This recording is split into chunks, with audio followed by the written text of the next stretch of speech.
On the news, President Tinubu reschedules Kaduna trip set to visit Benue State over escalating crisis.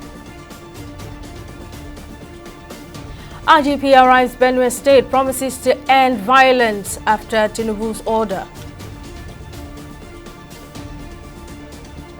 And Nigeria's inflation rate drops to 22.97% in May 2025.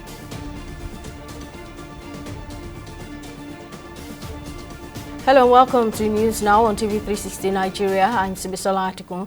As part of renewed efforts to foster peace and address the persistent conflict affecting communities in Benue, President Bola Tinubu is set to visit the state this week following the most recent attack at Yelewata community in Guma local government area, where armed assailants attacked unsuspecting residents, killing and injuring dozens.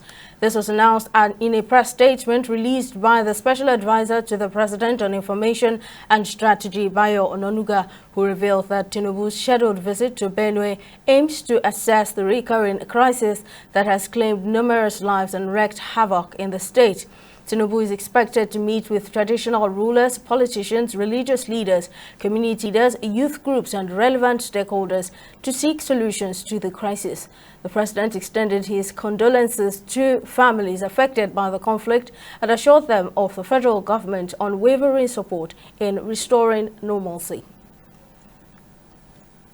Meanwhile, the Inspector General of Police, Kayode Egbetokun, has conveyed the federal government's commitment to contain the killings in Benue State and bring the perpetrators to justice. Speaking at a meeting with Governor Hyacinth Alia on Monday at the Government House in Makurdi, Egbetokun reiterated President Tinubu's worries over the killings in Benue State, which also touches on the territorial sovereignty of the nation. Speaking during the IGP's visit, the governor lamented the surge of attacks on vulnerable communities and called for strategies that will keep Benue residents safe. He further appreciated the president and the Nigerian security services for stepping up operations to contain the attacks.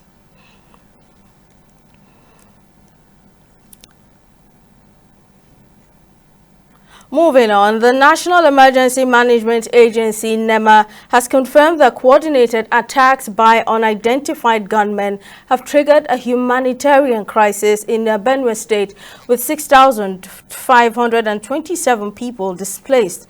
In a post on social media platform X on Monday, NEMA revealed that casualty figures remain inconsistent due to the volatile security situation and limited access to affected areas. NEMA, however, stated that ongoing rescue and recovery operations are expected to provide more accurate figures. The agency assured of efforts to support displaced residents underway. To discuss this Benue attack further is a security expert and former assistant director at the Department of State Services, Dennis Amakri. It's always a pleasure to have you on with us. Now, the renewed attacks have become deadlier. They become deadlier every day. I mean, what would you say are the factors driving these attacks? Okay, thank you very much, Simi. I think we are doing the same thing the same way over the years. Because if you remember very well, we've talked about these Benue attacks some weeks ago, and it is happening again. It continues to happen because, all the interventions that government has tried in doing them has not yielded any good result. That means that we're not doing the right thing the right way. So I think they should go back to the drawing table and then deal with this properly. I'm happy to hear that the president himself is going to visit. Maybe that is going to change the whole scenario because I know that we've had visits before and nothing has happened. So I think we should do the right thing the right way. And now that the IGP has arrived Benue and, the president is also expected, what steps should now be taken to squarely address this issue and prevent these attacks? I am very worried when I see things like this happen and then the IGP will go there, or he will send about 30,000 policemen to go there. And then, of course, they will calm down the place. And after 2-3 weeks, they go back to their formations. And then, of course, we have another attack. So that is the wrong procedure. I believe strongly that they should go ahead and then systematically do this by keeping policemen in these areas, because we cannot keep on moving police people to the troubled area. We move them out, then the next day we bring them back again. It doesn't, I think the bandits are also watching. So I think there's a better way to do it, and then we should do that. Well, security expert and former assistant director at the Department of State Services, Mr. Dennis Amakri, always a pleasure to have you with us. Thank you very much for talking to us. Still on security, Nigeria's defense headquarters has dismissed claims that troops are often slow in responding to distress calls during attacks, especially in remote communities. Speaking at a briefing in Abuja, the Director, Defense Media Operations, Major General Marcus, described the allegation as misleading, adding that logistical realities such as difficult terrain and the need for coordination affect response times. Kanye maintained that all distress calls are being addressed and assured the public of the military's commitment to protecting citizens and neutralizing threats. Now, these troops, they are not in every village of our country. Something will happen in a village that probably is about 10 to 15 kilometers from where the troops are deployed. And they now raise an alarm that we have issues here, we want troops to come. They make contact with the troops. The troops, first of all, they have to nominate which of the sub-units they will send there. They have to appoint a commander. They will lead the men there and get their vehicle, and they are going. In some instances, where under normal condition, you will access the place in 5 to 10 minutes. Because of the road conditions, you may spend 30 minutes. And if, for instance, God forbid, within the 30 minutes of arrival of the troops, maybe the condition of the situation got bad, what they will tell you is that we have told these soldiers 1 hour ago, 30 minutes ago, and look at the time they are coming. Not minding the terrain, the roads, and other things. But I want to assure you that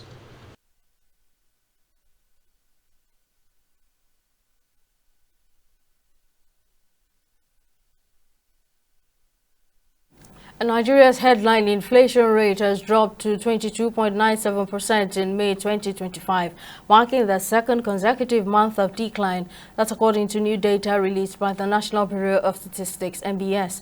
The latest figure reflects a continued easing of price pressures, down from 23.71% recorded in April 2025. NBS data shows that on a year-on-year basis, the headline inflation rate was 10.98% lower than the rate recorded in May 2024, which stood at 33.95%. The data also shows that the headline inflation rate on a year-on-year basis decreased in May 2025 compared to the same month in the preceding year. And the Court of Appeal in Lagos has overturned the final forfeiture order issued on assets owed by the former governor of the Central Bank of Nigeria, Godwin Emefiele. In the judgment delivered by Justice Abdulaziz Anka, the court held that it is convinced that the legitimate earnings of the appellant could acquire the properties. Speaking further, Justice Anka said the facts presented before him, which are the facts presented by the parties before the trial court, are very conflicting and highly disputed as regards the legitimacy of the properties in contention as provided. Meanwhile, the Economic and Financial Crimes Commission (EFCC) has on Monday, June 16, 2025, arraigned the former governor of the CBN before Justice Yusuf Halilu of the Federal Capital Territory High Court, Maitama, Abuja, on an 8-count charge bordering on criminal breach of trust, conspiracy, forgery, and unlawful possession of property suspected to be proceeds of crime to the tune of 7,831,2,396 naira. In politics, the APC Consolidation Group has raised concerns over what it described as attempts to hijack the party's structure in the Federal Capital Territory by imposing candidates with strong ties to the opposition. Speaking during a peaceful protest, the group's spokesperson condemned what he called a violent takeover of the PDP ahead of the upcoming area council elections. The group also called on the FCT Minister Nyesom Wike to refrain from interfering in APC affairs, insisting the party belongs to its members and should be allowed to run its processes independently. Some stooge, some individual, some element from the opposition party are trying all they can to do a violent takeover of the APC in the FCT, Federal Capital Territory. With this area council election coming up, they are planting their stooge around all the area councils to contest and win this election, while loyal and determined members who have been on ground since 2014 protecting the integrity of this party are being bypassed to bring PDP stooge. The FCT, the State Publicity Secretary of PDP, was at the organizing secretary of the PDP was at the zonal convention on 26th of May of PDP. Then on 27th, he picked the nomination form for expression of interest as area council chairman in Kuje Area Council. We say no! There cannot be a violation of our right as legitimate APC members, and we keep quiet to it. Beside that of Kuje Area Council, we equally have a similar experience too in Buhari Area Council. We say no! Stooge of Senator Philip Aduda are being implanted into the APC system to hijack our party that we have sweated and bled for. We say no to that. We, the bona fide members of PDP, of APC, we have our respected aspirant who follow the due process, and we want the party to respect Article 9 of the Constitution of APC that says whenever a consensus cannot reach, a free, fair and credible party primary should be held, and there we will respect that. We will follow any other person that emerge. Mobile phone theft has become a recurring issue in Benue State, particularly in Maiduguri, the state capital, where many residents have fallen victim to phone snatching in public spaces. However, efforts to address the challenge are gaining momentum, with the GSM market emerging as a critical player in the fight against the illegal trade of stolen devices. TV360's correspondent Solomon Josiah has more on the story. The GSM market in Maiduguri serves as the major hub for mobile phone sales and repair in the city. Most of the stolen phones in the state often end here, where they are sold off. The market authorities are now moving to help check the rising cases of mobile theft in the state. Traders within the market are now subjected to stricter regulations. They are now required to verify the ownership of every phone they accept for resale. In the past, we used to accept phones from anyone without asking questions. But now we require proof of ownership or a valid ID before buying. The new rules helps us avoid buying stolen phones. Market authorities are also working closely with the police to report suspicious individuals and transactions. Awareness among traders has increased, with many of them taking extra precautions to avoid buying devices that could be linked to theft. We have started implementing measures to verify every phone before it can be sold in the market. No phone is allowed for sale unless the person bringing it provides identification or a purchase receipt. We are also working closely with the police to track anyone trying to bring in stolen phones. These measures, while affecting the speed of transactions, have contributed to a growing sense of responsibility and professionalism within the market. Buyers have also started adjusting their habits. Many customers now avoid street-side sellers and insist on purchasing devices from regulated shops within the market, where documentation and traceability are guaranteed. I once bought a phone from someone on the street and later it turned out to be stolen. Since then, I've stopped buying phones from random sellers. Now, I only buy from shops I trust, where I know the phone has been properly verified. It gives me peace of mind. In support of this effort, the Borno State Police Command has intensified its crackdown on phone theft. Suspects involved in phone snatching and illegal phone sales have been arrested and paraded publicly. I believe strongly that security is shared responsibility, and with your support, we can build safer Borno. I want also to use this opportunity to appeal to the public for cooperation, information sharing, and mutual trust. My doors remain open to suggestions and constructive engagement that will help us deliver better policy services. The police have also encouraged residents to keep proper records of their mobile devices, including receipts and serial numbers to aid in recovering if stolen. The collaboration between the GSM market leadership and security agencies represents a new chapter in the fight against mobile phone theft in Borno. While the problem is yet to be fully eliminated, the ongoing actions are beginning to make a difference, creating a safer and more transparent phone business environment for all. Solomon Josiah, TV360, Borno.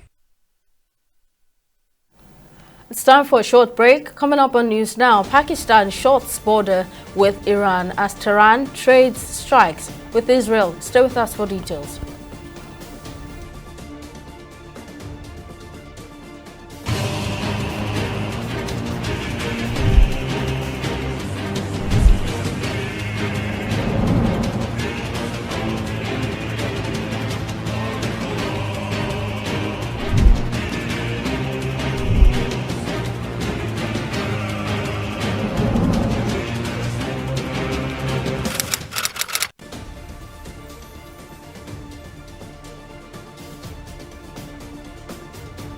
Welcome back. This is a recap of our main stories. As part of renewed efforts to foster peace and address the persistent conflict affecting communities in Benue, President Bola Tinubu is set to visit the state later in the week. This was announced in a press statement released by the Special Advisor to the President on Information and Strategy, Bayo Ononuga, who revealed that Tinubu's scheduled visit to Benue aims to assess the recurrent crisis that has claimed numerous lives and wreaked havoc in the state. We also told you that the Inspector General of Police, Kayode Egbetokun, has conveyed the federal government's commitment to contain the killings in Benue State and bring the perpetrators to justice. Speaking at a meeting with Governor Hyacinth Thalia on Monday at the Government House in Makurdi, Egbetokun reiterated President Tinubu's worries over the killings in Benue, which also touches on the territorial sovereignty of the nation.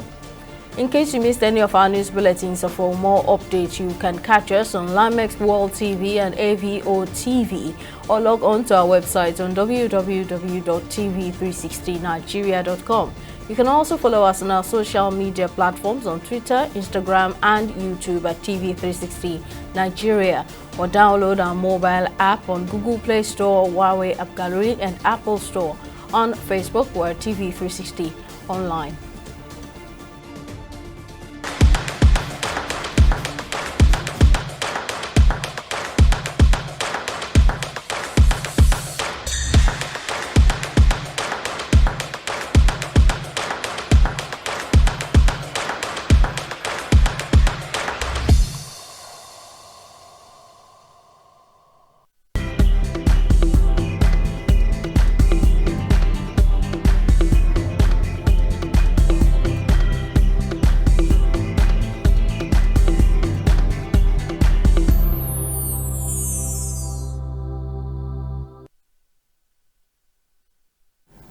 Joy Uchejim has the latest in the world of business. Over to you, Joy. Thank you, Simi, and welcome to Business News.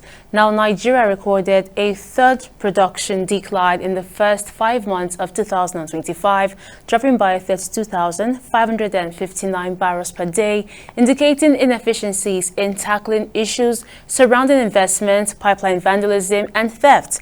Data from the Nigerian Upstream Petroleum Regulatory Commission showed that the country's crude production fell in February, March, and May.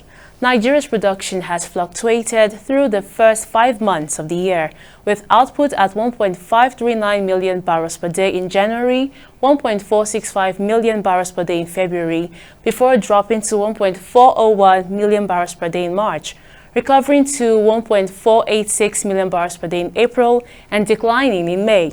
This development also indicated that Nigeria has failed to meet its quota as set by the Organization of Petroleum Exporting Countries, OPEC, for 4 consecutive months after reaching the milestone last December and in January 2005. And still on business, the Nigerian Exchange Group and the Securities and Exchange Commission have reaffirmed their commitments to deepening capital market partnership with China in a renewed push to position Nigeria's capital market as a strategic platform for cross-border investment flows. The move was demonstrated at the China-Africa CEO Dialogue, organized by Choice International Group in collaboration with NGX Group on the sidelines of the 4th China-Africa Economic and Trade Expo in Changsha. Speaking during the dialogue recently, the Group Managing Director and Chief Executive Officer of NGX Group, Temi Kpokwola, said the exchange was committed to driving cross-border partnership that will open new capital-raising opportunities for Chinese communities, companies, and attract foreign investments into Nigeria's real sector. We'll now take a short break and return with stock market reports.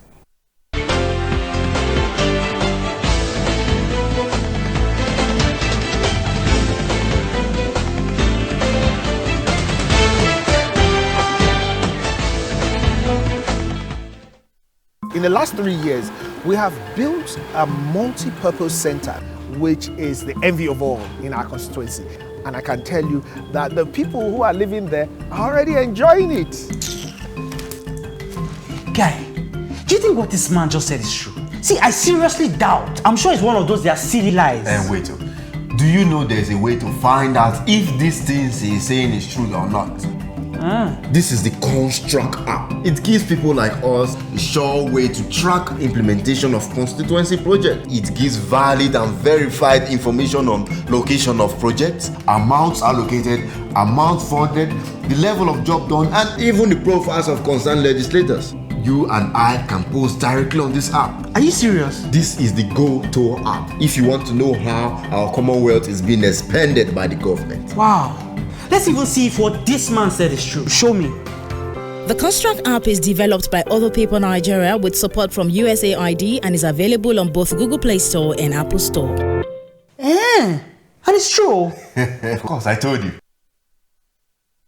Welcome back. Now, the Nigerian exchange market kicked off the week on a cautious note, closing in the red with a modest 0.15% dip as bearish sentiment took hold and market cap now reset at 72.69 trillion naira, reflecting investment measured stance.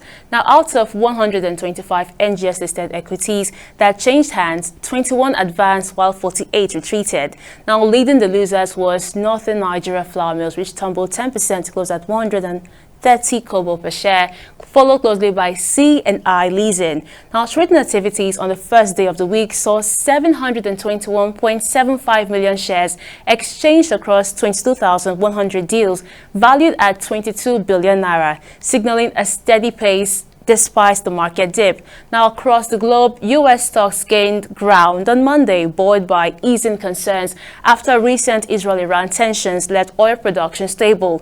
This calm helped soothe investor nerves ahead of a key central bank meeting.